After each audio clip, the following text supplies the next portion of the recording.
panel of Readers and Ritas 2021, Readers and Ritas at Home 2021. I'm so excited to introduce our fabulous authors who are calling in from not only all over the country, but all over the world. We have an international with us tonight, so I'm very, very excited. Thank you, Olivia, for joining. But before we get started, I just want to do a little bit of housekeeping, just to remind you, this is our last panel of the day. We are going to be having some reader mix and mingles following this for about 30 minutes. So make sure you pop into the expo afterwards to go see all of our different booths. Each of them is coordinated with the panel. So you may have an author join in maybe, but you'll definitely have readers who are also fellow fans of that genre. So make sure you stop by when you can. And otherwise, I'm going to go ahead and introduce our final panel, which features Jayne Ann Krentz, Olivia Dade, Piper Huguley, and Naima Simone. I'm so excited to talk today about today's special, which is the flavors of romance. And if you guys at any point, I'll remind you again, please feel free to put your questions into the chat and I will put them on the screen so our authors have a chance to see them and answer them. So if you want to see your name up there, make sure you do that. That would be awesome. Okay. Well, ladies, to get us started, what we've just been doing is kind of going around round robin style and having our authors introduce themselves, say about 3 sentences or so about you, how you got started writing, and then what your newest release is. And I'll start with Piper. Hi, I'm Piper Huguley, and my newest release is also my contemporary romance debut called Sweet Tea. And it is actually a continuation of sorts of my historical series. It's about the descendants of those in the past. So how did I get started? One day I just started writing and it was a story. I love it. The honesty, the truth. We moved when I was 12 to a new neighborhood, and I was scared that they were going to come and burn crosses on our lawn. So I started writing stories in the house. Wow! All that summer. So you've been like a lifelong writer then too. Yes, on and off. Yeah. So. Yeah. All right. Well, Jayne, you're up next. Jayne Ann Krentz, and I write romantic suspense in 3 different worlds and 3 different names. Jayne Ann Krentz, Jane Castle, and Amanda Quick.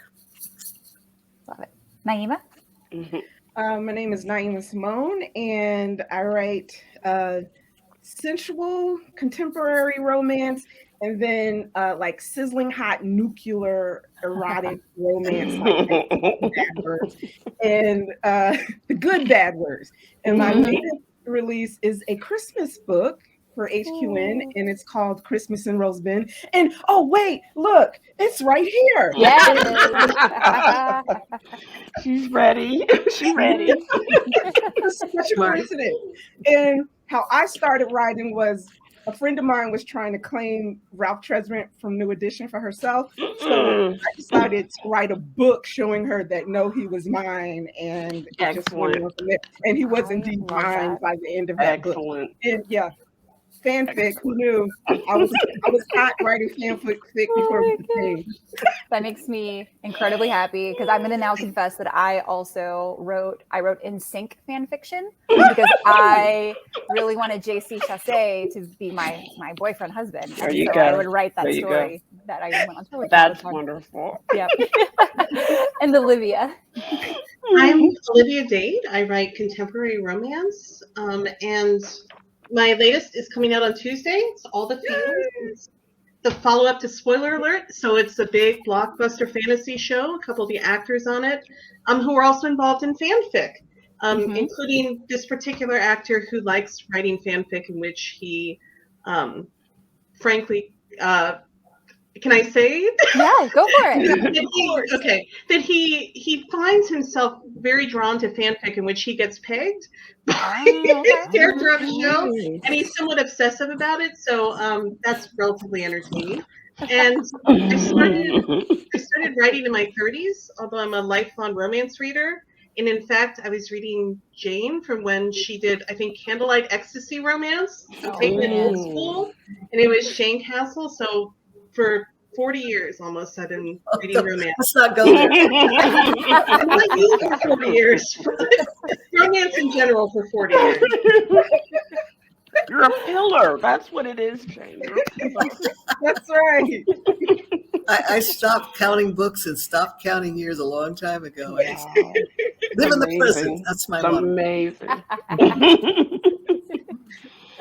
Oh, I love it so much. So, do you, when you're creating the stories, are you basing them in any sort of like real towns or cities, or are they more, is it more of like fun for you to make them up? And I feel like this is probably good for Piper and Naima to get us started with, because both of you have the small town romances, and creating the town as much as is as big of a deal as it is the characters. So I'll throw with Piper first. Yeah, I created Milford out of my head, and I have people, going and looking for Milford College and trying to go there, and it's like, that's not going to happen because I mean, it is here. Yep. And some of that is for, potential licensing issues and all that other kind of stuff down the road, especially given, certain things that you might want to write. But I do draw upon real life stories and illustrations from other historically Black colleges and universities, but totally made up. Yeah, and same. I totally made up the town of Rose Bend. It was when I decided to write a small town romance, I wanted to base it on a Thomas Kincaid fantasy because he's like my favorite painter, and I can stare at his paintings forever. So when I had the opportunity to write a small town, I said, I'm about to go all out and do a Thomas Kincaid fan. I mean, I am about to just do this thing, and that's what I based it on. And I also have this thing about Massachusetts. Go back to New Edition, New Kids on the Block. It's just the whole thing. And so so that's where I based it, but totally made up. I love that so much. I mean, that's the best way too. You can control everything when you make it all up. Absolutely. You can throw whatever you want in there. Well, I'd love for you guys to kind of reflect on sort of the evolution of contemporary romance over the last 10 years. I think that would be really cool to hear, sort of like, since you've all, one, of course, you're writers, but you're all at the heart of it, you're readers. So you've had a chance to see that evolution. So if you have any sort of thoughts about that, I'd love to hear them. And I'll start with Olivia, since you've mentioned the whole starting a little bit later. I mean, I think a lot of the story of the last 10 to 15 years is the story of the aftermath of the rise of self-publishing in a variety of ways. But the part that sort of specifically that I'm talking about now and that I benefited from is how writers who had a very difficult time getting their work through gatekeeping in publishing, people, BIPOC authors, non-cis het authors, people writing stories with fat characters that would not have been in publishing previously. When self-publishing began, they sort of used self-publishing to kick open the doors to show that there was an audience, that the audience has always existed. It was just that publishers didn't necessarily know how to reach that audience. And sometimes they didn't want to reach that audience, but it existed. And there was, frankly, money to be made there. And with that example, then I think traditional publishing has slowly, sometimes to pursue equity, but sometimes just to pursue that audience, has opened up to a variety of stories that were rarely encountered, 15 years ago. Absolutely. Absolutely. Naima? Oh, really? I got to follow that? Okay. Or if anybody has something they want to, throw out, that's fine. But I'll just. Yeah, I think that's just a wonderful answer. I don't think there's really much I can add to that. That's a really great answer. And I think Olivia hit it spot on. Yeah, I mean, she stole mine. Go right ahead. Yeah, let's do it, Jayne. What Olivia said, but I would just like to add that most of that reinvention or invention that was happening was taking place under the romance and paranormal romance umbrella. This is the audience, this is the crowd that took the risks. Now it's seeping over into other genres, but there's a lot more variety within the romance genre now than there is in, say, mysteries or suspense or thrillers. It's just a lot of innovation here, I think. Yeah. And maybe we owe that to the readers because they're willing to experiment. Yeah, they're willing to take that risk on it. Yeah. And they want it because they want to see themselves in there too. Yeah. Yeah, absolutely. Did it pop up there? Okay, great. Just double checking to see if anyone had any questions in the chat before I moved on. Okay, so I am curious to know for you guys, what is the one essential item that that's a must for every contemporary romance? And I'm going to start with Piper. Well, I'm a newbie. Don't start with me. Okay, I'll start with Jayne. Jayne has the history. I'll start with Jayne. I'm going to throw out to Jayne. Okay, assuming we're not talking about the standard happy ending, right? Right. Yeah, exactly. Okay. Yeah. So I think happy ending tropes, like those things. Yeah, obviously. Yeah. You know, as a writer who started out in contemporary romance and have continued on that in that world all my career, I think writers walk a fine line between making it feel real and modern, but at the same time not tying it down to any particular era or year. You know, I never use current historical facts that could nail it. I don't name a war that's going on or a sitting president or anything like that. But at the same time, you have to keep the sense of right now.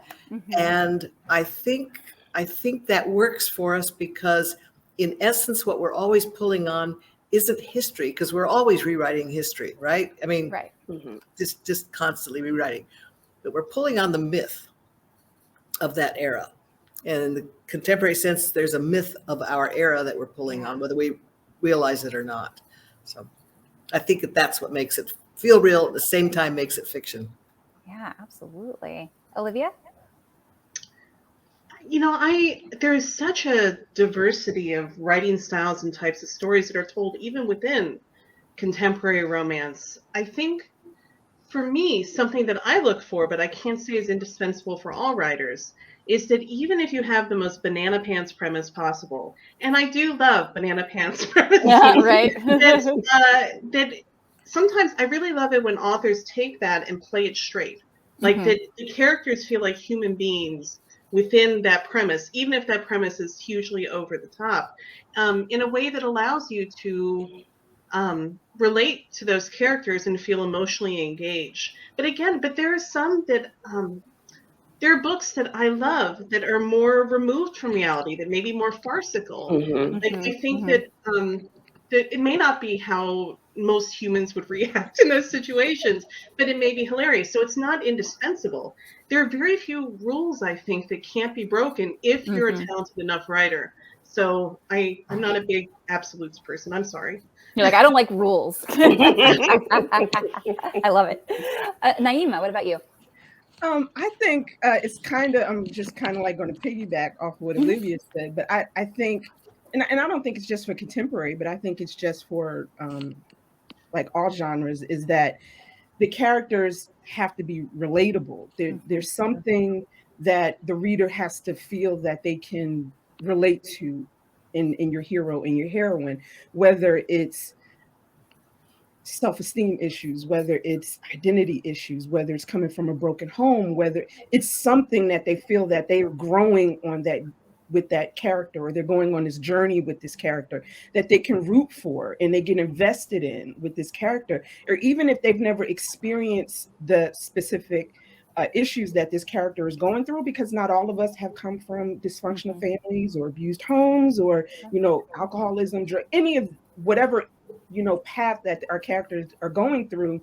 They're still invested in their journey, in their HEA, or whatever it is. They want to root for them. They want to see them succeed. And I think that's just incremental. Like, we must have that. And if you don't have that, then you're going to lose your reader and you don't have a memorable story. So it doesn't matter if you have them on this epic journey and how cool the journey is, or how wonderful the world is, the world building is. If you're not rooting for their character, if you can't relate to them, if you can't really just want them to win, then what book do you have? Like, how memorable is it? How invested are we in them? Like, why do we care? So I think that's just really essential.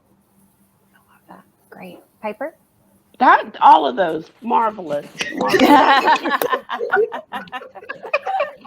You're like, I agree. Sounds good. Because everything I'm thinking about is like people are breaking the rules. Like I thought, and even though because I write sweet, consent isn't the same kind of issue that it has been in terms of that. But now there are these bully romances that talking about on Twitter this week that I had learned about that I had not been aware of the existence of such a particular trope.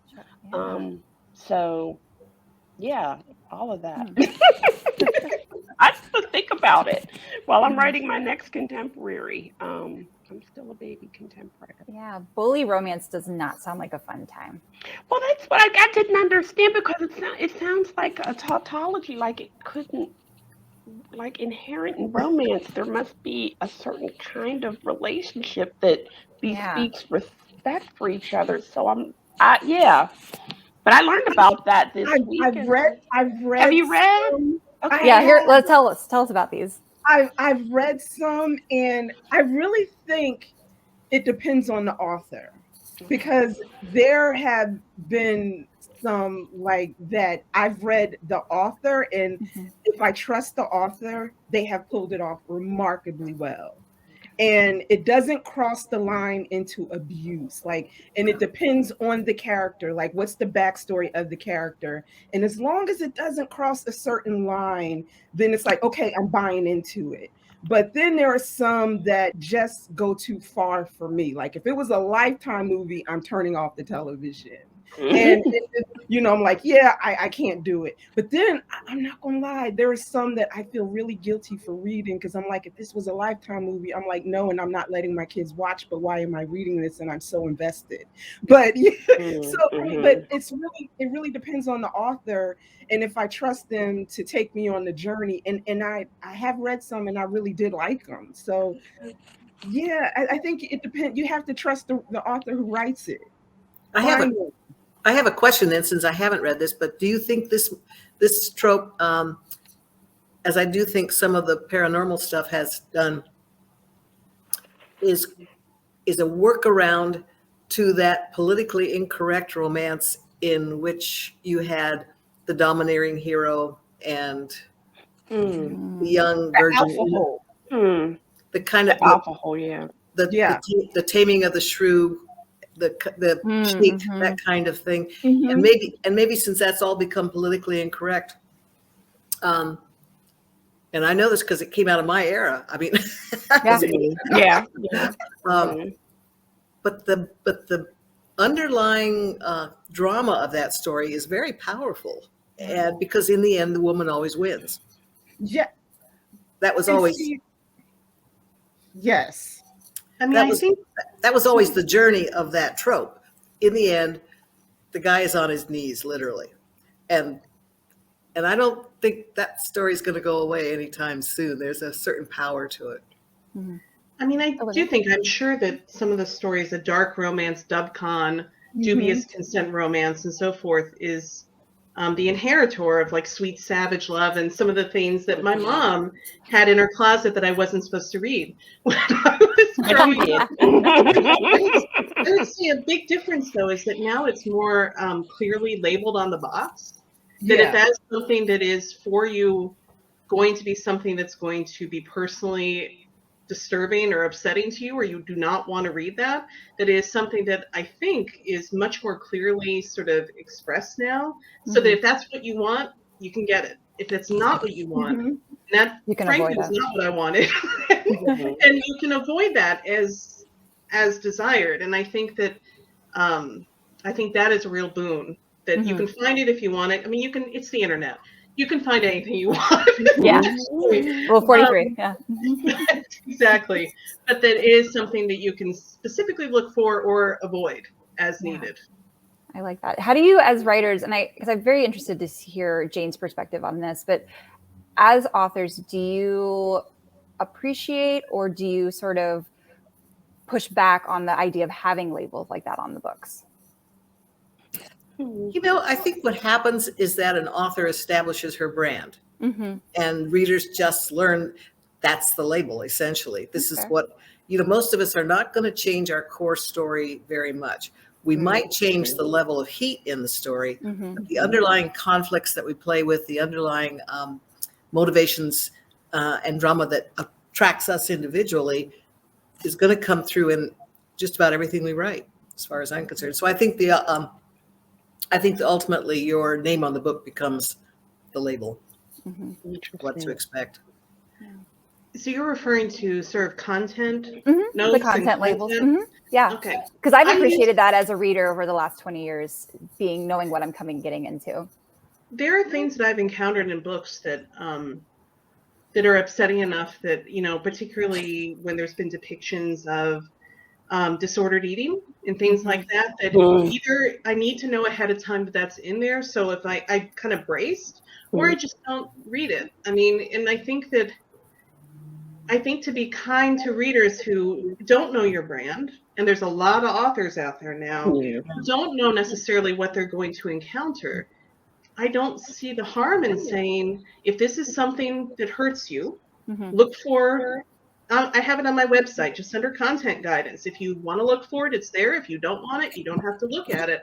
But why would you begrudge giving your readers something that would save them from harm if you have the option? It's a mystery to me sometimes why it is controversial, because I mean, they do it with TV shows and movies, have that little MA on the top and tell you what's in there. So it makes sense.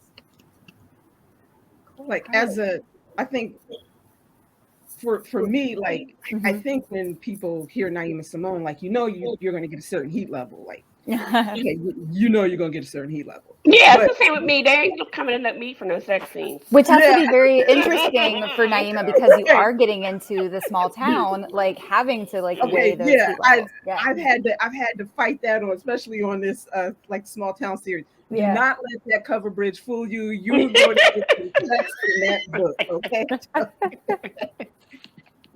But as a reader, because I have like rape is my trigger.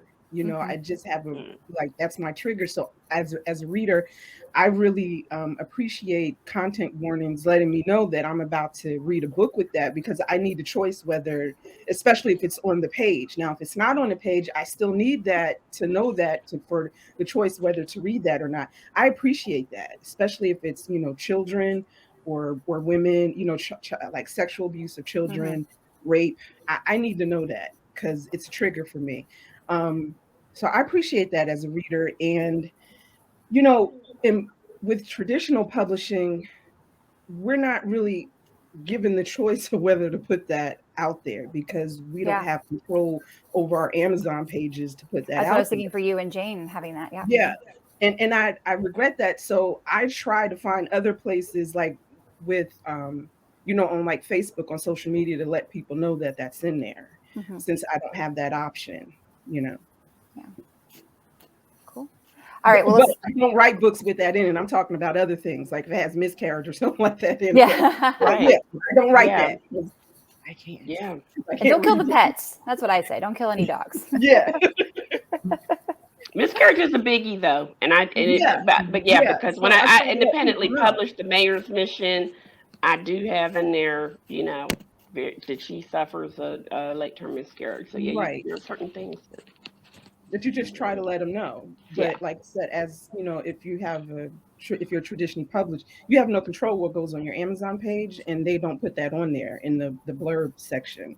Yeah. So you try to let your readers know in other ways. But I read reviews, because reviewers are really good about letting other readers know what's in there. So that's what I do. Send the readers off. Be like, you guys go discover. Yeah. Thank you, readers. Appreciate you. All right. Well, what, for like a fun question, what book world, yours or another author's, would you want to step into? I'll give you a second to think about that, and then I'm going to call on Piper.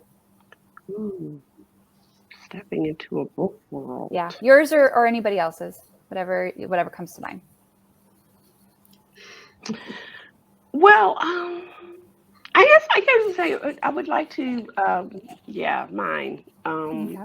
In terms of my historical fiction that'll be out next year, which is about Anne Lowe, the Black woman who designed Jackie Kennedy's wedding dress. Yeah. That's sort of that 1950s New York.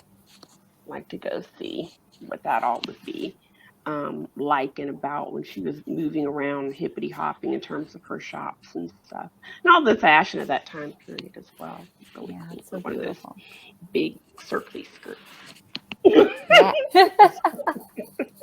I love that. I can already envision it. It's like, it's so pretty. And everything is also has a nice little gloss to it. Yes. Jayne? Well, I think we do create the worlds we'd like to enter. So it seems natural to pick our own world. Right. And for me, that would be the futuristic one. The one I write is Jane Castle. In part because I get to make up all the rules. Yeah.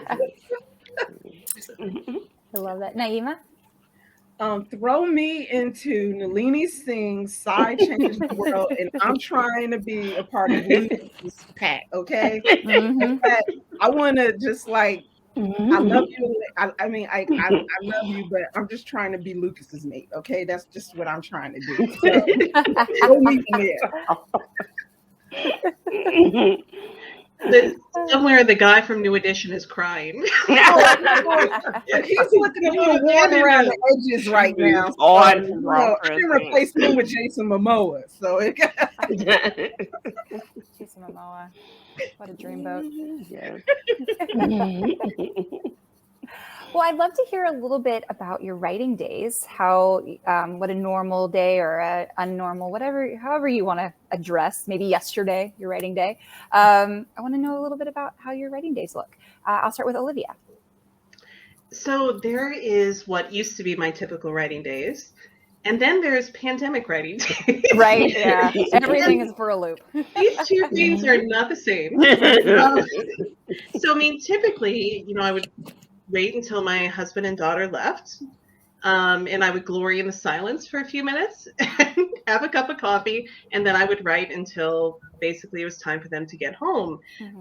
They're both extroverts and very loving and affectionate, and it's so then we were suddenly home all the time. And my husband recently told me, he's like, I don't see me ever going back to work in person full time. I think maybe just a day or two per week. And I was like, that's great, honey. How lovely. So I will say, my last book, I essentially worked the night shift. Because I needed that sense of sort of peace in the house, that I was going to bed. Like, I would greet my daughter in the morning, get her off to school, and go to bed, and then wake up in the evening and then write overnight. Particularly since winter in Sweden, it's not like there's a ton of daylight anyway. Right. I was gonna say your daylight's like 2 hours, right? More than that, but it's like 6 during some of the times, and it's never actually sunny. It's always cloudy. So I was like, forget it. So I just wrote overnight. I'm not saying that that's like necessarily the healthiest thing, but some people can write in cafes. Some people can like to write with noise. I am not one of those people. I like quiet and peace and being able to concentrate fully. Naima? Well, my pandemic days look a lot like my pre-pandemic days, because I too am an introvert, and I don't go out the house. So it looks like get up at about 7:30, take care of all the social media, email type things, and I have a writing partner. We do like 1K an hour challenges all day from like about 10 to 5. Nice. I never meet 1K ever, but it's a lofty goal. And so I try to aim for like 2K a day. And we do that from like 10 to 5. And then, I look at my family, say, hey, what's going on? Because my husband is now home. He works from home too. And we look at each other. And then he cooks, because, that was in our, marriage license that I don't do that. And then we eat, and then I'll go back and do, if anything I missed during the day. And then I, try to read, and then start all over the next day. Jayne? I'm a morning person, so I'm up by 5, and dawdle over breakfast, I guess, until about 6:30 or so with a coffee. And then whatever creative writing I'm going to get done is going to get done in the morning. By noon, my creativity is shot. Whatever's there is gone. And I'll do other things in the afternoon if that's, like edit or research or something along those lines, or maybe plot. But my best writing is in the mornings, early mornings. Piper? Well, I'm still on the day job, so I have to figure out. Well, I have actually. I mean, in terms of teaching, I teach, or I'm on campus all day on Tuesday. So Tuesdays are pretty much not a writing time. But what has changed with pre-pandemic is I used to be a morning person. I used to be that one who they would always give the 8 o'clock classes to, and I wouldn't mind. But now I'm not.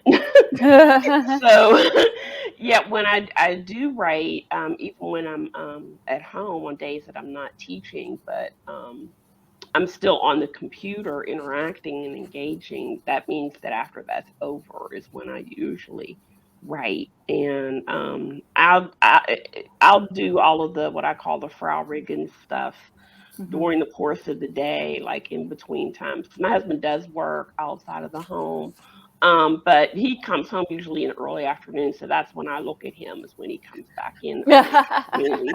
And then by the time it's 5 or 6 or something like that, then I can come back and I can write for a couple of hours. But yeah, the pandemic has kind of changed my my approach to stuff. It's true.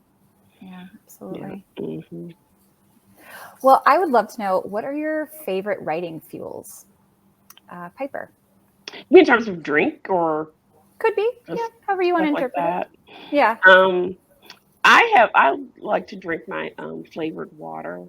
So I drink my little Nestle's grape or lemon or orange, stuff like that. Yeah, awesome. Jayne? Coffee in the morning, wine at night. Yeah. Yes. The writer's diet. I love it. A little popcorn in the middle. Naima?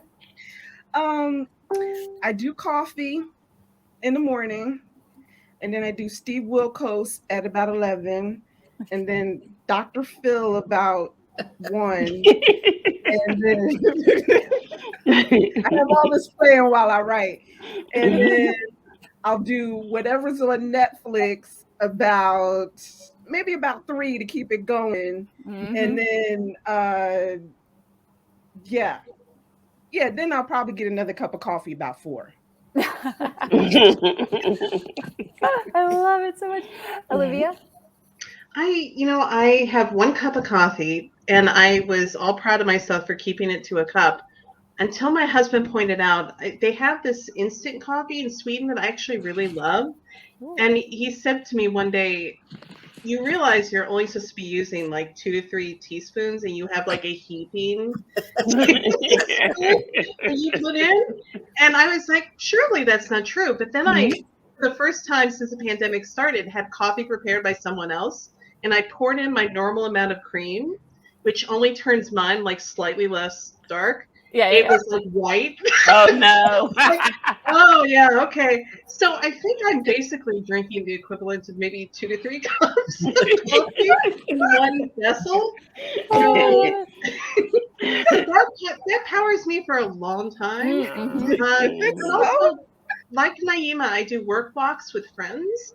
Not necessarily for a word count, but just as a sense that I feel guilty if I've spent the entire hour like trying to figure out what the latest Twitter hullabaloo is about, trying to track down the mystery. Who is everyone subtweeting? Who are we mad at today?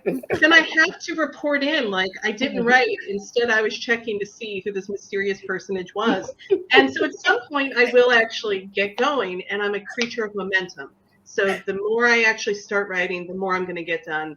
So checking in with someone is really helpful. I love that. That's cool. I mean, that's what we should just rename Twitter is who are we mad at today? What are your favorite distractions when you're avoiding writing? What is it? That's the best question. Naima. Oh, yeah. What is it? Like, Yeah. I hate any kind of domestic anything, but I will clean in order to avoid fighting. Yep. I will take out the dog. I will wash a dish. I will clean up the room. I will do anything if I want to avoid like to distract myself. I will do anything. I will talk to my kids. I'm just playing. I'll socialize. I just don't want to do it. Oh my gosh. Jayne. Shopping. Shopping. Online or in person? Well, it used to be in person, but I've got real good at online shopping. What's your latest purchase that you've gotten? A cashmere sweater. Ooh. I didn't think I could wear cashmere, so I've avoided it all these years because I thought it was scratchy, like wool or something. And so it's beautiful, and yeah, it's scratchy. It is. Yeah, it is. It's like you. I bought some like long sleeve, very thin shirts at Costco for that reason, because I was like, I bought some sweaters and I was like, they're going to be so itchy, and it's been helping. Piper. Well, I put it under the labels I'm studying. So all of the Hallmark movies that I didn't get to see in 2020, I've been taping, and I can get through 2 of them a day when I go ahead and I go through the commercials or whatever. So that's what I've been doing. And now this year it's going to be 140 of these things across all the channels. I have lots of opportunity. Yeah, there's lots of things to enjoy. But I'm studying. Exactly, it's research. Yes. Olivia. I mean, mine is still what it's been since the moment I could start reading, is reading other people's books, like really anyone else's books. But writing myself, but especially books that are completely far afield from what I write, because that way there's no inadvertent cross-pollination or cross-contamination occurring. And I'm like, really, before I keep writing, I should really finish the series before I keep going, because then it's just incomplete. So yes, read always. They're left in suspense. I have to help them. I have to help them get to the end. Yes. Oh, goodness. All right. Well, that's actually a great segue into my next question, which is I want to hear what you guys have been reading, watching, and listening to that you would like to recommend to us. And I'll start with you, Olivia. I just read Julie Murphy's If the Shoe Fits, which is her sort of Cinderella retelling through, I think published through Disney Hyperion, with a fat female main character. And I really appreciated the balance that she had between, which is something I always struggle with my books too, is speaking realistically about what it's like to sort of move through the world in a fat body, but at the same time not make it traumatizing for readers, and to make it still a lighthearted romance that is transporting. And I think she does that very, very well. And another thing that I think was really tricky is that it's set on sort of like a Bachelor type show, and like the male main character is the Bachelor dude.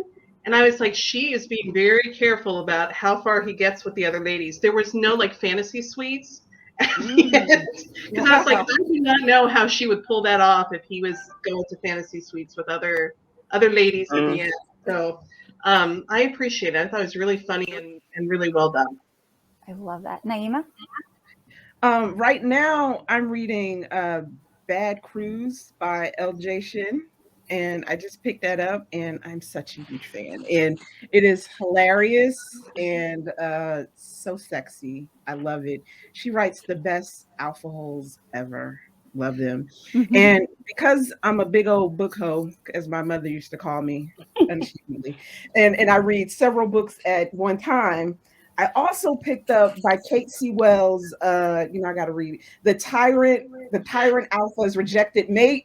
I just read that. I've been waiting on it. I was like, I am waiting on this book. And while I was waiting on it, I read Heavy, which is awesome. Is it good? Because I know it's good. It has a lot of groveling, which is good because I cannot handle that sort of thing. This is like a new sub genre.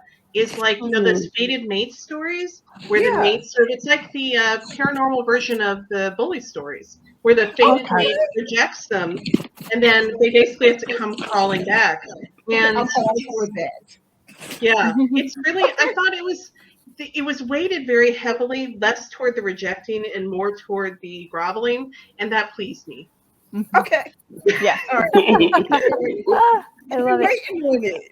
Like, okay. So, and I'm actually listening to the audiobook of my own book, which is very I guess it's very shallow, but I don't care. I'm listening to it. Are you doing it for research or just for fun? Oh, I'm doing it for fun, but I'm going to Excellent. but I'm going to skip the sex parts because as odd as it is, I just can't listen to a sex scene that I wrote. I've never been able to. So yeah, there it is.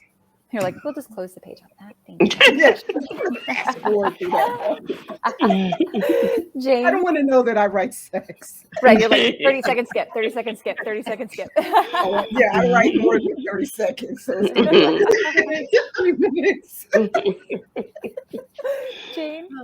Well, I'm kind of intrigued by the fact that the Gothic seems to be coming back in strongly again, especially it's coming out of what they used to call, or we're calling psychological suspense, but we all know when you read it, you know it's Gothic.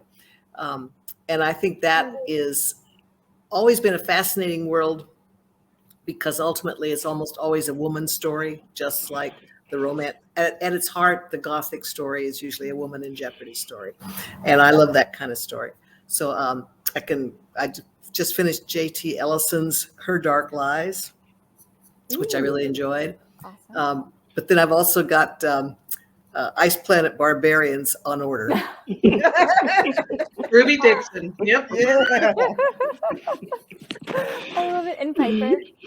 I'm going through some Black Christmas romances. I had put out a call the other day on Twitter for people to recommend some stuff. So I started reading from K.M. Jackson, her so From Here to Serenity, in terms of Christmas Story. And in terms of watching, I had been enjoying on the new show, The Big Leap, which has the larger multiracial young Black woman who was beginning a romance with the dreamy football player and stuff. I've really been enjoying that, and I'm hearing now they're not going to make any more episodes. Which is kind of sad, but what is it called? The Big Leap, which is the behind the scenes story of a reality show of how they select all of these dancers to put on Swan Lake. So you're seeing like what the director's choosing and how they're fomenting conflict between people and all of the, all of that kind of squeaky stuff. That's the drama though of the show. It's based on a British show. Yeah, it's on Fox. It's based on a British show. So yeah, it's good. And I really enjoyed seeing Gabby get her Prince. Yeah. So I gotta watch that. Yeah, they wrap it up, and when he lifted her in the air, it was so great. It was like so awesome, and everybody was crying and stuff. It was like, yes, Gabby. I love it. Well, everybody, before we say goodbye to our fabulous authors, I'd love to give you an opportunity to tell our readers how they can stay in touch with you and find out more about you. And I'll start with Olivia. So I am not great about being on a lot of different social media sites. I try to do one and try to do it as best I can. And that is Twitter. So I am at Olivia Writes. So Olivia and then WRITES. And my website is oliviadade.com. If you want to write me an email, it's olivia@oliviadade.com. And I'm happy to chat. And thank you to everyone who reads my books. And thank you to everyone who's so kind to me about them. I love it. Naima. On Facebook, I'm at Naima Simone Author. On Instagram, I'm at Naima Simone Author. And website, www.naimasimone.com. Yeah, I was about to put author, but that's not right.